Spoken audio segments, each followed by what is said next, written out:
2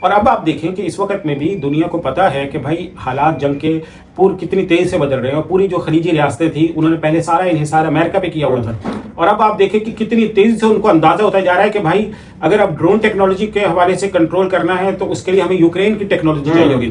تو سعودی عربیہ اور دوسرے ممالک نے مطلب بڑی تیزی سے پاکستان کے ساتھ جیسے ہو رہا ہے، پاکستان کے پاس اتنے ماشاءاللہ سے آرڈرز آ گئے ہیں، پاکستان کی جو دفاعی ایکسپورٹس ہیں وہ اتنی بڑھ گئی ہیں کہ پاکستان آرڈر نہیں پورے کر پا رہا، اور اگلے کئی سالوں کے آرڈرز پاکستان کے پاس بک ہو چکے ہیں. تو یہ کیوں ہوا ہے؟ کیونکہ پوری دنیا کو اندازہ ہے کہ ساری اقتصاد، ساری معیشت اربوں ڈالرز، آپ دیکھیں قطر کے پاس کچھ ڈالرز کی کمی ہے، سعودی عربیہ کے پاس میرا اندازہ ہے کیونکہ 700 ارب ڈالر سے زیادہ ریزروز پڑے ہوئے ہوں گے، اتنے ہی ریزروز جو ہیں وہ یو اے ای کے پاس پڑیں گے. تو اتنی بڑی بڑی معیشتیں جو سینکڑوں اربوں ڈالر جو ہے اپنے پاس ریزروز میں رکھ کے بیٹھی ہیں، وہ بھی مفلوج ہو گئی ہیں، وہ سامنا نہیں کر سکتی. ایک ایک راکٹ ان کی جو آزادی ہے اس کو نقصان پہنچا رہا ہے. تو اس میں بہت دیکھیں 2 ایئرپورٹ ایسے ہیں دنیا کے جو مصروف ترین ہوتے ہیں، ایک استنبول ایئرپورٹ، دوسرا دبئی ایئرپورٹ، دونوں پر کیسا سناٹا تھا، ایسے سناٹا ہو گیا اور لوگ اتنا پھنس گئے اور جو وہاں پہ قحط ہو گیا، مطلب لوگوں کے لیے زندگی گزارنا مطلب اب نئے بلاک بنیں گے. دیکھیں اب جو سب سے پہلے نمبر پر تو یہ دیکھنا ہوگا کہ اب جو جنگ ہے فی الحال تو دعا اس کی کرنی چاہیے کہ یہ جنگ جو ہے وہ رک جائے، کیونکہ ابھی بھی یہ 2 ہفتوں کے لیے ایک گریس پیریڈ ہے، ایک دورانیہ ہے جس میں اللہ کرے کہ یہ جو سیز فائر ہے یہ ایکسٹینڈ ہو جائے، ختم ہو جائے، کیونکہ بہرحال دونوں کی طاقت جو ہے وہ ایگزاسٹ ہو چکی ہے، اور کوئی ایسا مس ہیپ نہ ہو، کوئی ایسا کوئی واقعہ پیش نہ ہے جس کی وجہ سے یہ جنگ مزید طول پکڑے. کیونکہ اگر جتنی یہ جنگ طول پکڑے گی خطے کے دوسرے ممالک اس میں انوالو ہوں گے. جیسے کل تک ہم نے دیکھا ہے، کل میں جبیل میں ایران نے سیویلین جگہوں پہ اٹیک کیا ہے، پیٹرو کیمیکل ان کے کمپلیکسز کے انڈر اٹیک آئے ہیں سعودی عربیہ کے. تو یہ بہت خطرناک تھی صورتحال تھی. اور دوسری بات یہ کہ جب آدمی جب ہار رہا ہوتا ہے نا تو اس کے پاس پھر کیا ہوتا ہے، پھر وہ کہتا ہے کہ میں تو مر ہی رہا ہوں نا، میں کسی کو مار کے نہیں چھوڑوں گا. تو وہ پھر یہ صورتحال ہوتی ہے. تو یعنی وہ کہہ رہا ہے کہ بھائی ہم تو ڈوب رہے ہیں نا، کسی اور کو بھی لے کر ڈوب رہے ہیں. تو وہ پھر اس صورتحال میں ایران پہنچ چکا ہے، اگرچہ اس کو وہ تسلیم نہیں کرتے، لیکن بہرحال ایران کو بہت زیادہ نقصان ہوا ہے اور ریسیونگ اینڈ پر وہی ہے. لیکن فائز صاحب میں یہ سمجھتا ہوں کہ امریکہ تھا ایک طرف، دوسری طرف اسرائیل تھا. اسرائیل عرب ممالک کو تو گھاس نہیں ڈالتا تھا، کسی کو خاطر میں نہیں لاتا تھا، اور امریکہ اپنے آپ کو واحد سپر پاور کہلاتا تھا. وینزویلا کے ایک دن کے اندر کام کر دیا نہیں کر دیا. 40 دن تک ایران کا ڈٹے رہنا، پہلی قیادت مر گئی، دوسری صف کی قیادت مر گئی، اتنے سارے مرنے کے باوجود وہ ڈٹا رہا. امریکہ اور اس کے لیبارک اسرائیل کے سامنے یہ کامیابی نہیں. دیکھیں یہ بہرحال سب سے پہلے نمبر پر تو یہ بات بہرحال ہے کہ وہ ڈٹے رہے ہیں، انہوں نے سرنڈر نہیں کیا، ہتھیار نہیں ڈالے ہیں. صحیح ہے، کیونکہ ایسی حالات میں یہ پھر یہ ہوتا ہے کہ جو موجودہ حکومت ہے وہ ہتھیار ڈال دیتی ہے، انہوں نے یہ کام نہیں کیا اور عوام بھی ان کے ساتھ رہے. لیکن میں آپ کو بتاؤں بھائی صاحب، جب بھی ایسا ہوگا اور دنیا کے اندر جب بھی ایسا ہوا ہے کہ کوئی جارح قوت آئی ہے، تو جب تک وہ اپنی زمینی فورسز نہ اتارے اس وقت تک وہاں کی حکومت جو ہے وہ سرنڈر نہیں کرتی. ممکن نہیں ہے سرنڈر کرنا. یعنی امریکہ اگر اپنی فورسز اتارتا، اپنے پیادہ، اپنے لڑاکے اتارتا، پھر وہ صورتحال دیکھی جاتی کہ بھائی کیا کتنا عرصہ مزاحمت ہوتی ہے. لیکن فائز صاحب انصاف کے ساتھ بتائیں، اتنی مزاحمت کر لینا امریکہ کے سامنے، یعنی جو اچھائی ہے اس کو ماننی چاہیے، اپنے مخالف کی جو کامیابی اس کو بھی ماننا چاہیے، باوجود کہ کتنے ان کے وہ مارے. یہ بات تو الگ ہے. دیکھیں یہ بات اپنی جگہ پہ حقیقت ہے کہ اسرائیل کو امریکہ کو پہلی دفعہ براہ راست اٹیک جو کیا ہے وہ ایران نے کیا ہے، یہ بات ماننے کی ہے.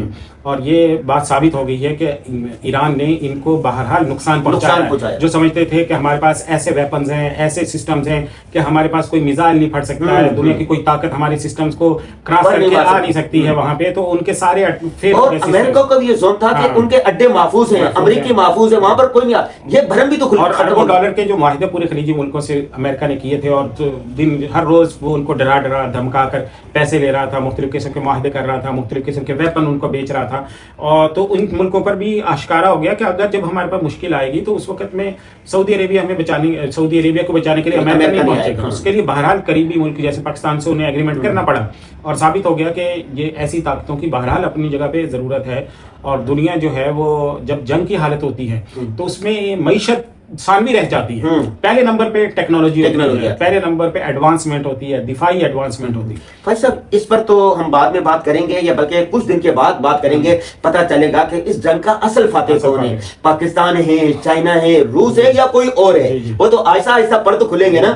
جو بس اوقات نظر آتا ہے حقیقت میں کچھ اور ہوتا ہے.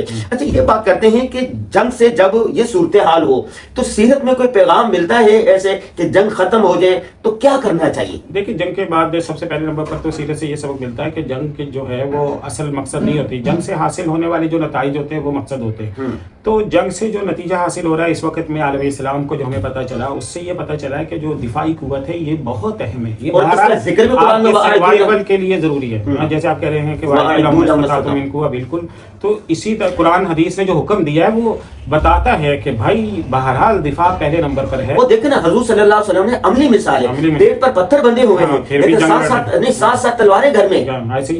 اسرائیل کے ایک وزیر اعظم تھی گولڈا مائر, ان کا مشہور واقعہ آپ نے سنا ہوگا. تو انہوں نے جب کسی کے ساتھ بڑے عرب اسرائیل جنگ میں بڑی وہ اسلحے کی ڈیل کر رہی تھی تو ان کے پاس اتنے اخراجات نہیں تھے, تو سفیر کے ساتھ ڈیل ہو رہی تھی. وہ بورچی خانے میں گئی, 2 چائے کے کپ لے کے آئی, ایک ان کے سامنے رکھا, ایک اپنے سامنے. کسی نے پوچھا جب یہ تم لوگوں کی حالت ہے تو اتنی بڑی ڈیل کیوں کر رہی ہے؟ تو اس نے کہا تاریخ فاتح کو دیکھتی ہے. اگر ہم فتح یاب ہو گئے تو لوگ ہمیں یہ نہیں دیکھیں کہ تو اس وقت چائے پلانے والا تھا یا نہیں. دوسرا انہوں نے کہا کہ یہ میں نے مسلمانوں کے نبی سے سیکھا ہے کہ پیٹ پر پتھر بندھا ہوا ہے لیکن گھر میں 9 تلواریں ہیں. تو ہمیں مسلمانوں کو ہمیں یہ چاہیے کہ جدید ترین ٹیکنالوجی حاصل کریں, اور دوسرا یہ کہ پھر اپنے متحد ہوں, اتفاق و اتحاد ہو, ملکوں میں اتحاد و اتفاق ان کی طاقت بنتا ہے. خود کو ہم ڈیولپ ہوں, یہاں کے لوگ ایجوکیشن حاصل کریں, یہاں کی نئی جو ٹیکنالوجی ہے اس کو حاصل کریں. جو آرٹیفیشیل انٹیلیجنس اور دنیا ایک نئے دور میں داخل ہو چکی ہے, ڈیٹا سائنس کا دور ہے, انوویشنز کا دور ہے, اس کی طرف ہم بڑھیں. اور ہم جو افراد مضبوط ہوں گے تو ملک مضبوط ہوتا ہے, لوگ طاقتور ہوں گے تو ملک طاقتور ہوگا, لوگ ایجوکیٹڈ ہوں گے ملک ایجوکیٹڈ ہوگا. تو اس کے لیے ضروری ہے کہ ہر بندہ اپنی ذمہ داری سمجھے. دوسروں پہ ڈالنا وہ نہیں کر رہا, مجھے پڑھنے سے, مجھے ایڈوانسمنٹ سے کون روک رہا ہے؟ میری ذات کے علاوہ کوئی نہیں روک رہا. میرے فضول کام, اپنا وقت اگر میں موبائل فون پہ ادھر ادھر فضولیات میں گزار رہا ہوں تو وہ روک رہا ہے. اتفاق و اتحاد بہت اہم ہے. ایک سال میں ہم نے دیکھا حکمران, سیاستدان اور فوج سارے ایک پیج پر ہیں. تو اللہ تعالیٰ نے کتنی بڑی کامیابی, ایک کامیابی نہیں کئی کامیابی, مطلب آپ پچھلے 1 سال سے دیکھیں تو اللہ تعالیٰ ہر میدان میں الحمدللہ میں سرخرو کرتا جا رہا ہے. تو اب پاکستان نے دوسرے نمبر پہ, اس کے ضمن میں آپ دیکھیں نا پاکستان نے کتنی بڑی یہ ڈیل کی کہ پاکستان $2 ارب سے زیادہ کے پیسے بلکہ $3-3.5 ارب واپس کر رہا ہے. اور آج کی خبر یہ کہ پاکستان نے کر بھی دیے ہیں, $1.5 ارب کر بھی دیے. تو یہ ایک بہت بڑی کامیابی ہے. اللہ تعالیٰ اس کو ہمارے لیے شکر کا ذریعہ بنائے اور ہمیں مزید تیاری کرنے کی توفیق دے. بہت شکریہ فائز صاحب. جی ناظرین, جیسا کہ فائز صاحب نے آخر میں بتایا کہ آپ کے اور ہمارے کرنے کا کام کیا ہے. اپنی معیشت کو مضبوط رکھیں, اپنی تعلیم کو مضبوط کریں, اپنے بچوں کی تربیت کریں. سب سے بڑھ کر یہ ہے کہ اپنے ملک اور قوم کی تعمیر و ترقی میں بڑھ چڑھ کر حصہ لیں.